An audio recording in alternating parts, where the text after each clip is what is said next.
Hey crafty people, it's Tasha. Welcome to my channel. Today I'm going to stamp and colour an entire panel using my Copic markers.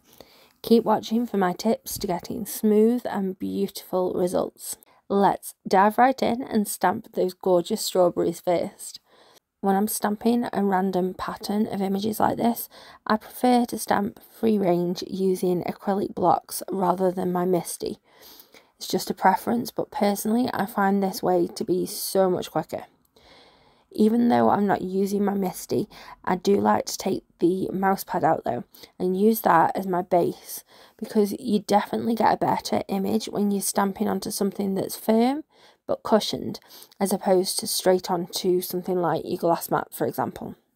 All of the stamps that I'm using today are from Streamside Studios, and I just absolutely fell in love with these adorable strawberry cows the moment that I saw them. So I've sped up the footage, as it is a little time consuming stamping like this, but I think that the results more than make up for it. I started with my largest berries and then just kind of worked down, getting smaller to help me fit into all of the spaces. I ended up using 4 of the sizes of strawberries that are in that set. The last thing to do is fill any of the gaps around the edges of the panel, which is when this kind of all starts to come together. It's really amazing how much of a difference this makes. I'm still mixing up the sizes and which parts of the strawberry are seen until I'm happy with how it all looks. Now, I let that dry overnight and came back to colour it the next day. Really didn't want to smudge any of that ink, so it's really important that the ink is completely dry before bringing in my markers. I'm starting with the stems and leaves. I like to colour a bunch of them in with the first shade, which is my lighter one. Then I can go in with a darker shade just to add some simple shadow along half of the stem and some of the leaves. These sections are really easy. I laid down the base colour, then I picked where the light would hit and added a line of darker colour on the opposite side of the stem and leaves. It's okay not to blend, especially when the bit that you're colouring is so small. On those larger ones, I did go in with 3 colours, kind of a light, medium and dark. Again, just still using the same technique, no blending. Now, for the berries themselves, we're going to need a slightly different technique for these, as it's quite a large area, and I really want to make sure that it's looking nicely round. So I'm colouring the whole thing in my lightest red, and then we'll make a blend with a total of 5 shades, including this lightest one. I skipped the first step on the smaller berries because I didn't want to oversaturate the paper and risk getting that colour bleeding outside of the lines. But for these largest ones, it definitely helps to colour the whole thing first. It's going to kind of season the cardstock, make it ready to receive the additional ink, and it's going to help me avoid getting any harsh lines of the darker colours, which are going to make it just so much harder to blend out. Once I've got the whole thing coloured in the lightest shade, I'll skip straight to my very darkest and add some shadow around the edge. We're aiming to make this look rounded, so the edges would be in shadow if that was the case. I'm working up through my shades, just extending that darker colour into what would be the highest point of the strawberry, which is where I'll leave the lightest marker visible to create a natural highlight. If you want to make the item that you're colouring look 3D, you really need to use a much darker shade in your blending. I know this can be really scary at times, but honestly it really does make all the difference. But the most important thing is to use it very sparingly. That scary dark shade is only for the very darkest shadow areas. Remember, you can always add more, but it's much harder to take some of that away. It's not impossible, but definitely not ideal, especially without the colour bleeding outside the lines. After that darkest shade, you'll want to work your way up through the others.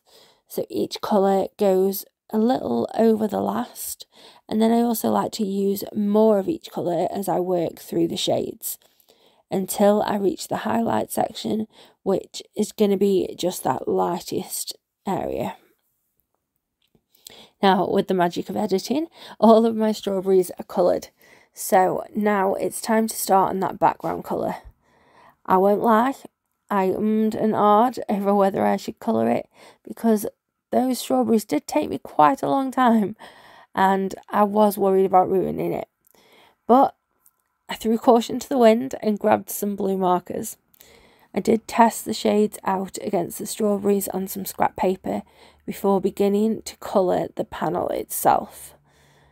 Colouring such a large area can feel pretty daunting, but I'm here to share my top tips. The single most important thing to consider is being sure that you have plenty of ink in your marker, and preferably have the re-inker to hand. I'm colouring in sections and making my pen strokes all in the same kind of general direction, because I know that they're going to be visible at this point. It's going to look bad before it gets good, but you've just got to trust the process a little bit, so stick with it. Let's skip forward to having one layer across the whole panel. So the next step is to go over the whole thing again, but in the other direction. And that's going to even out that colour really nicely. This is why it's so important to have a well-inked marker for this.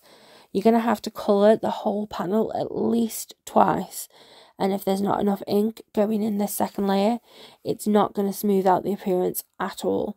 You'll still see lots of areas with less ink and some visible marker strokes.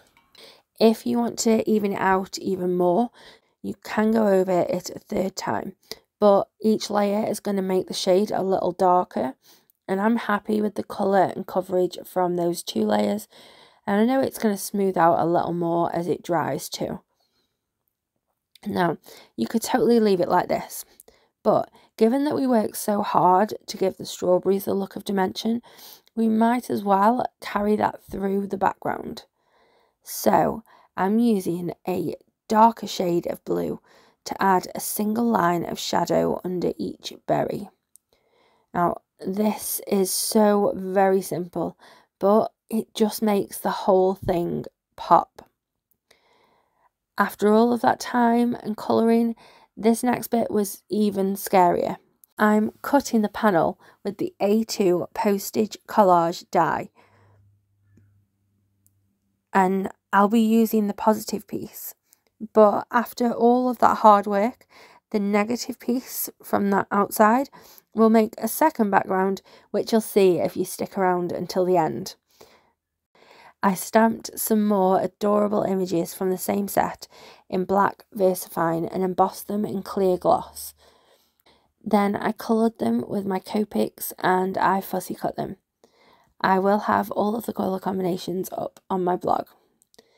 Now I'm just adding some highlights with my white jelly roll pen.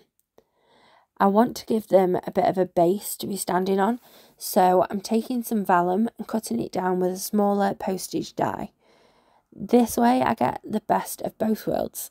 I've got a base for my images, but I aren't completely obscuring any of that background that I worked so hard on. Once I've auditioned placements for my elements and I'm happy that I've got a plan, I can start adhering things together. Starting with that background, and I'm popping it up on with some foam tape onto an A2 panel of Nina Solar White. Then my images go onto the vellum piece, again using foam adhesive because I just like the dimension that it gives. Once they're in place, I can add some liquid glue onto the vellum behind those and add that to my panel. Vellum can be tricky because you can see the adhesive through it, which can end up looking like quite a mess, so I always opt to hide it behind something whenever I can. I'm embossing my sentiment onto some of the black sentiment stock from Pear Blossom Press. It's got a sort of coating which makes it really good for embossing. Now you can see that this was my second attempt at embossing this sentiment because I just wasn't happy with how the first one came out. I knew that it could be so much crisper, so I am redoing it. This is a super fine typeface, but between my sentiment stock and super fine opaque bright white wow embossing powder, I know I can get this perfect, so I refuse to settle for anything less. I chose to stamp it in unicorn white pigment ink from Hero Arts, and let me just say, this combo is chef's kiss. I added some anti-static powder because I knew that I'd handled this quite a bit from the first attempt, and I didn't want any moisture from my hands messing it up. But you can just buff that away with a dry cloth. Then, after trimming it down, I'm using a black marker to hide the white core by just swiping it across all 4 edges. Again, going for added dimension, I'm popping it up on foam squares to help it really pop. I really love how this card came out. I think it's just so much fun. Then I used the outside for another design, this time using a different, newer stamp set with these adorable boba loving pandas. I'll have details, photos and a visual supplies list up on my blog, which is linked below. If you aren't already subscribed, please do consider hitting that button and make sure the bell is checked so you always get notifications of my posts. Drop me a comment below to say hi, and it would mean so much to me if you shared this with your crafty friends. Have a lovely, happy, safe and wonderful week. Stay crafty. Bye.